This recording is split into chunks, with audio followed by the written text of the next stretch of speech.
সুচিত্রা মাইতি, আমার বাড়ি বেলদাতে। তো আমি বিগত কয়েক মাস ধরে প্রথমে ফিশারে অসুবিধা ছিল, তো এই ডাক্তারবাবুর কাছে আমি প্রথম আসি এবং আমার ফিশারটা সম্পূর্ণ সেরে যায়। তার কয়েক মাস পরে হঠাৎই মে মাসে আমার ফিস্টুলা হয় আর ইমিডিয়েটলি আমাকে অপারেশন করতে হয়। তো ডাক্তারবাবুই আমাকে লেজারে অপারেশন করেছেন। একদিন মানে স্যাটারডে আমার চেক আপ হয় আর মানডেতে আমার অপারেশন হয়। তো একদিনই ফিস্টুলার অপারেশন উনি করেছেন, অসম্ভব মানে ভালোভাবেই করেছেন। আমি খুব তাড়াতাড়ি রিকভারি করে যাই, কোনো অসুবিধা আমার হয়নি আর এখন সম্পূর্ণ সুস্থ। যেদিন ভর্তি হয়েছেন সেদিনই ছুটি পেয়েছি? হ্যাঁ, যেদিন ভর্তি হয়েছিলাম সেদিনই ছুটি পেয়েছি, কয়েক ঘন্টার মধ্যেই ছুটি হয়ে গেছে। আর আপনি খোঁজ পেলেন পরে? তো আমি খোঁজ পেয়েছিলাম গুগল থেকে।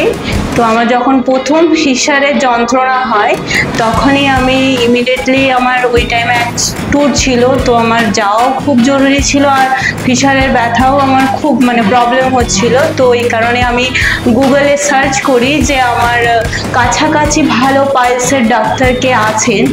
তো সেখানেই আমি গুগলে ফার্স্টে দেখি ডাক্তারবাবু ডক্টর প্রদীপ্ত সেনের খোঁজ পাই। আমি সেখান থেকে গুগল দেখেই খড়গপুরে চেম্বারে ওনাকে আমি দেখাই। অ্যাকচুয়ালি যাদের অ্যাক্টিভ ফিশার থাকে প্রত্যেকটা পেশেন্টেরই আমি দেখেছি সিভিয়ার পেন হয় এবং হ্যাঁ, এবারে বিশেষ করে যারা কম বয়সী মানে একটু অল্প বয়স যাদের, তাদের টলারেন্সি লেভেলটা তো অতটাও থাকে না, সুতরাং খুব ভুগতে হয় ওদেরকে।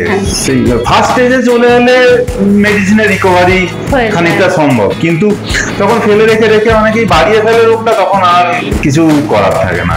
আর ফিস্টুলা তো একটা ডিফারেন্ট ডিজিজ, ওটা হলে ওর একমাত্র সলিউশন সার্জারি, ওর সেকেন্ড কোনো সলিউশন নেই কোনো ফিস্টুলার।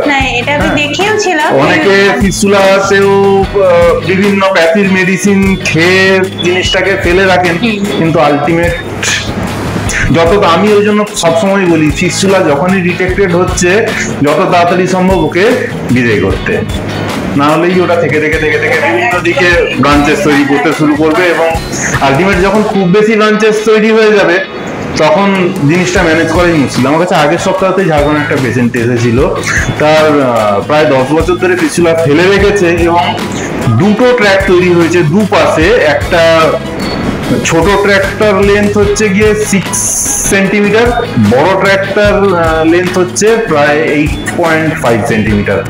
8.5 সেন্টিমিটার মানে প্রায় এতখানি বেড়ে গেছে এবং দুটো কানেক্টেড। সিভিয়ার পেন, কিন্তু এমনই কন্ডিশন খুব ক্রিটিক্যাল হয়ে আছে ব্যাপারটা। ফিস্টুলা কোনোদিনও মেডিসিনে ম্যানেজ হবে না। ব্যাপারটা আমি দেখেছি অনেক ইউটিউবে, দেখেছি যে কোনো মেডিসিনের দ্বারা চিকিৎসা আছে নাকি, তো দেখলাম নেই।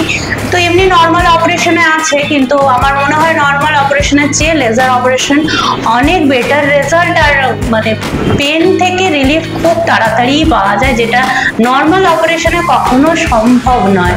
আর আমাদের এখন মানে ডেলিকার লাইফে আমরা কেউই ওইভাবে বিছানা সজ্জা হয়ে থাকতে পারবো না।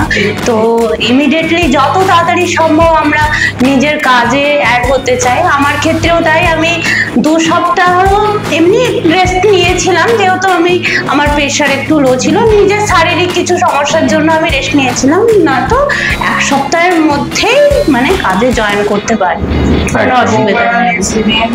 ওভারঅল এক্সপিরিয়েন্স বলতে খুবই ভালো। মানে আমি চাইবো যে যাদের এই ধরনের সমস্যা আছে অবশ্যই ডাক্তারবাবু অ্যান্ড ম্যাডামের কাছে অবশ্যই রিলিফ ফাউন্ডেশনে ভিজিট করো। ওনাদের বিভিন্ন জায়গায় ব্রাঞ্চ রয়েছে। তো আমার যেহেতু খড়গপুরটা কাছে, সেজন্য আমি খড়গপুরে দেখিয়েছি। হ্যাঁ, থ্যাংক ইউ সো মাচ।